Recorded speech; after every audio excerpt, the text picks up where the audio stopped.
Best canter that you can create in this horse is the objective. And probably, realistically at this stage, 5.5 is what's going to happen if you're creating the best canter that you can.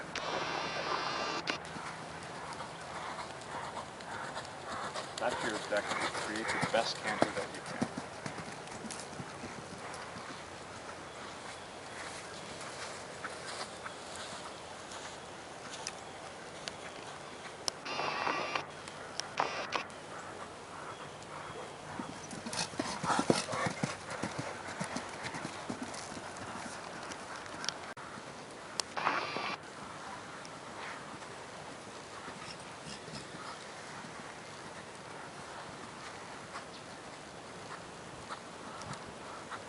I'd like you to stay a little more upright with your body over top of the jump. Yep. And you can even afford to do it more than that.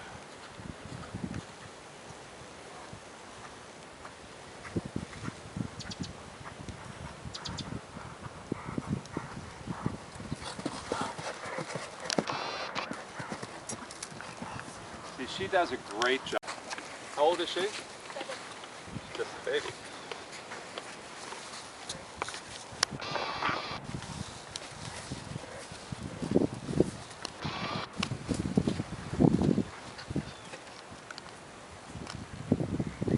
Whatever straightness issues these ladies might have with their horses, it's going to be much harder to deal with.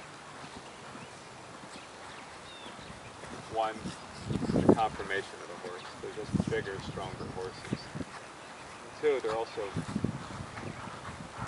probably jumped a few more jumps and a little more set in their ways.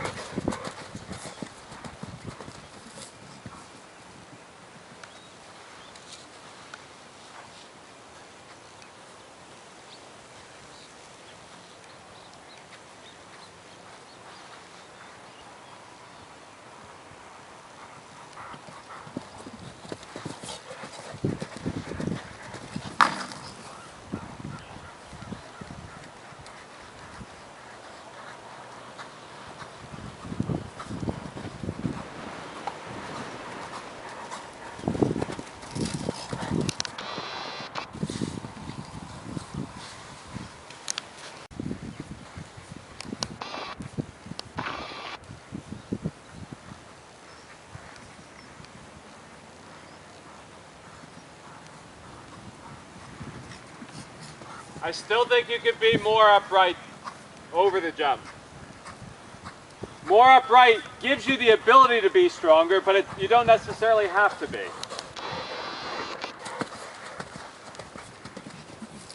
Good. Being more forward prevents her from being effective. So just because you're upright doesn't necessarily mean that you're restrictive or strong with the hand. It just gives you the ability to be if you want to.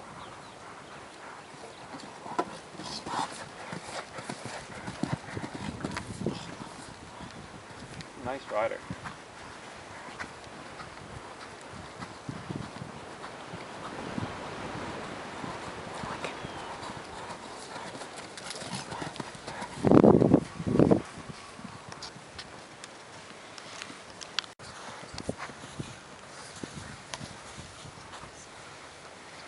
So almost what I hope to see is some variation in the individual distances, just to see if she still has the ability to position herself appropriately.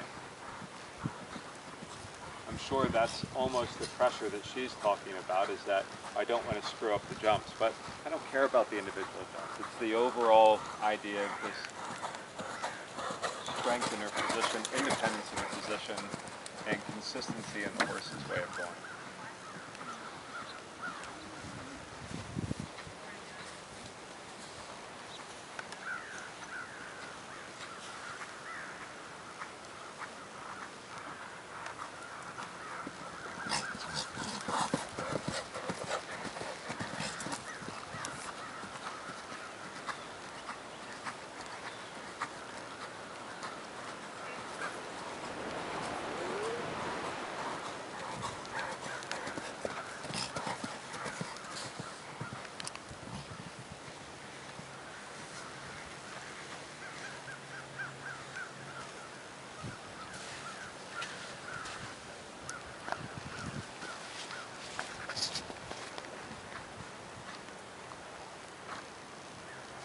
So of those two lines that you did, which one didn't highlight?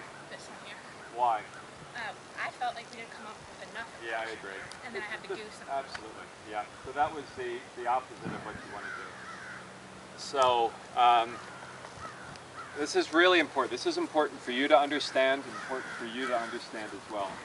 As you guys come out of the corner, the first commitment that you make to each line of jumps needs to be a commitment towards creating the right horse.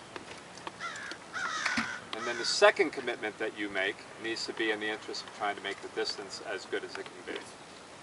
All right, but I think a lot of people, they come out of the corner, you guys are reluctant to ride forward until you actually see a distance to ride forward to. Well, especially for you, if you don't see a good distance, I know you're not going to have the right horse underneath you. So that's first things first, sort of 6 or 8 strides out, you guys have to commit to creating that appropriate length of stride, or that starting with more. Yeah. And then try to make the distance fit into that pattern a little bit, as opposed to trying to use the distance as a means of creating the pattern.